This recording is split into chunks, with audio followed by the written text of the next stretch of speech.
Hi friends, good afternoon.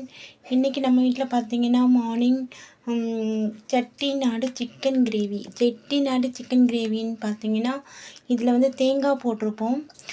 அப்புறம் வந்து பார்த்தீங்கன்னா சோம்பு, அப்புறம் கசகசா, அப்புறம் பட்டை, கிராம்பு, ஏலக்காய், அதுக்கப்புறம் கொஞ்சம் மிளகு, கொஞ்சம் ஜீரகம், இது எல்லாத்தையும் லைட்டாக ஃப்ரை பண்ணி அதை அரைச்சி வச்சுட்டு அதுக்கப்புறம் தக்காளி கொஞ்சம், வெங்காயம் கொஞ்சம், இஞ்சி கொஞ்சம், பூண்டு கொஞ்சம், இது எல்லாத்தையும் கிரைண்ட் பண்ணி வச்சுட்டு அதுக்கப்புறம் நம்ம தாளிக்கும் போது இதெல்லாம் சேர்த்து நம்ம தாளிக்கும் போது சூப்பரான ஒரு செட்டிநாடு சிக்கன் கிரேவி வரும்.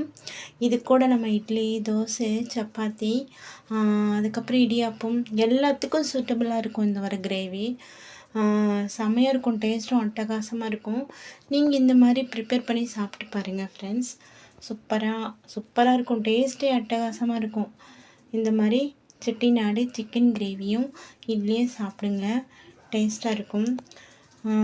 ஒரு இட்லி 3 இட்லி சாப்பிட்றவங்க கூட ஒரு 5 இட்லி சாப்பிடுவாங்க. 5 இட்லி சாப்பிட்றவங்க ஒரு 10 இட்லி சாப்பிடுவாங்க. அந்த மாதிரி இருக்கும். இந்த குழம்பு வந்து அந்த மாதிரி டேஸ்டியாக இருக்கும். ஸோ எக்ஸ்ட்ரா நம்ம சாப்பிட்ணும் அப்படின்னு தோணும். சப்பாத்தியும் அப்படி தான்.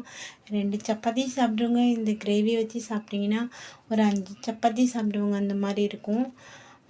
ஸோ இந்த மாதிரி கிரேவி ப்ரிப்பேர் பண்ணி சாப்பிடுங்க ஃப்ரெண்ட்ஸ். அதுக்கப்புறம் மதியத்துக்கு வந்து ரைஸு, அதுக்கப்புறம் வந்து சிக்கன் கிரேவி, ரைஸு, சிக்கன் தொக்கு, அதுக்கப்புறம் சாம்பார், கத்திரிக்காய், முருங்கைக்காய், மாங்காய் எல்லாம் போட்டு ஒரு சாம்பார். அதுக்கப்புறம் வந்து எக் ஃப்ரை வந்து செம்மையாக இருக்கும்.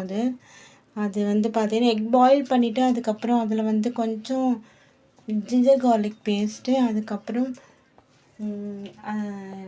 சில்லி பவுடர், சால்ட்டு, இவ்வளோதான், கொஞ்சம் மஞ்சப்பொடி. சூப்பரான ஒரு எக் ஃப்ரை ரெடி.